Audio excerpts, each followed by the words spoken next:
প্রিয় ভাই, তুমি কি জানো তোমার জীবনের লক্ষ্য কি? না থাকলে জীবনটা কেবল সময়ের স্রোতের মতো ভেসে যাবে।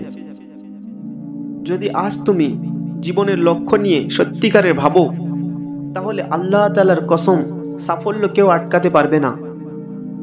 প্রতিটা সফল মানুষের একটা সাধারণ জিনিস থাকে, তা হলো স্পষ্ট লক্ষ্য। যে মানুষ জানে সে কোথায় যেতে চায়, আল্লাহ তাআলা তাকে সেই পথ দেখান। তুমি যদি এখনোই নিজের লক্ষ্য স্পষ্ট করো, তাহলে আজ থেকেই তোমার লক্ষ্য বদলে যাবে।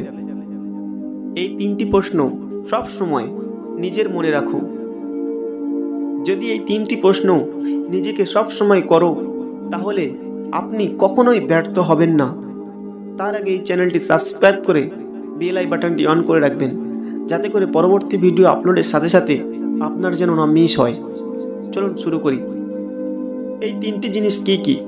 নাম্বার 1, আমি আসলে কি করতে চাই।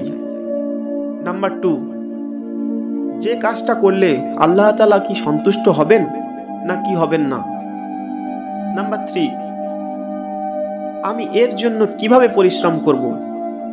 এই তিনটি প্রশ্ন যদি প্রতিদিন নিজেকে জিজ্ঞেস করো, তাহলে আল্লাহ তাআলার রহমতের সাফল্য তোমার জন্য সহজ হয়ে যাবে। অনেকে বলে যে আমার ভাগ্য খারাপ, তাই এই কাজটি করতে পারিনি, কিন্তু সত্যিকার অর্থে তারা আসলে নিজের লক্ষ্যই এখনো পর্যন্ত নির্ধারণ করতে পারেনি। যে ব্যক্তি নিজের দিক জানে না, সে কখনো গন্তব্যস্থলে পৌঁছাতে পারবে না। লক্ষ্যহীন মানুষ ঢেউয়ের নৌকার মতো, কখনো এদিকে আবার কখনো ওদিকে। কিন্তু দিক জানা মানুষ সে ঝড়েও সামনে এগিয়ে যাবে। আল্লাহ তাআলা বলেন, মানুষের জন্য সেই আছে যা সে চেষ্টা করে। তুমি যদি সত্যিকার অর্থে চেষ্টা করো, তাহলে তোমার জন্য আল্লাহ তাআলা এমন রাস্তা খুলবেন যেখানে তুমি কখনোই ভাবনি। নিজের লক্ষ্য যদি আল্লাহ তাআলার সন্তুষ্টির জন্য হয়, তাহলে সেই লক্ষ্য পূরণ করার জন্য সাহায্য করবে স্বয়ং আল্লাহ তাআলা। আজ থেকেই সিদ্ধান্ত নাও, আমি নিজের লক্ষ্য জানব, আমি পরিশ্রম করব, আমি আল্লাহ তাআলার উপর ভরসা করব। আর মনে রেখো ভাই, যে মানুষ নিজের লক্ষ্য নিয়ে ভাবে, আল্লাহ তাআলা তাকেই সেই পথ দেখান। কারণ যে খোঁজে সেই পায়। আজ থেকে সিদ্ধান্ত নাও। নাম্বার 1, আমি নিজের লক্ষ্যকে নিজেই জানব। নাম্বার 2, আমি পরিশ্রম করব। নাম্বার 3, আমি আল্লাহ তাআলার উপর ভরসা রাখব। আর একটা কথা মাথায় রাখবেন, কোনো কাজ করার আগেই সবসময় বলবেন, আমার সাথে আল্লাহ তাআলা আছেন।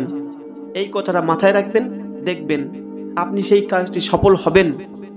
সফল না হলে যদি ব্যর্থ হন, মনে করবেন যে আমি কাজটি শিখেছি। আর মনে রাখবেন ভাই, যে মানুষ নিজের লক্ষ্য নিয়ে ভাবে, আল্লাহ তাআলা তাকেই ওই পথ দেখান। কারণ যে খোঁজে সেই পায়। এই ভিডিওটি তোমার যদি হৃদয়ে কিছুটা জায়গা করে নেয়, তাহলে সুন্দর করে একটি কমেন্ট করবেন। আর কমেন্টে বলবেন আপনার লক্ষ্যটি কি। আজকের ভিডিও এখানেই সমাপ্ত। যদি এই চ্যানেলটি আপনার কাছে নতুন বলে মনে হয়, তাহলে চ্যানেলটি সাবস্ক্রাইব করে বেল আই বাটনটি অন করে রাখবেন, যাতে করে পরবর্তী ভিডিও আপলোডের সাথে সাথেই আপনার কাছে নোটিফিকেশান পৌঁছে যায়। সবাই ভালো থাকবেন, সুস্থ থাকবেন। আসসালামু আলাইকুম ওয়া রাহমাতুল্লাহি ওয়া বারাকাতুহু।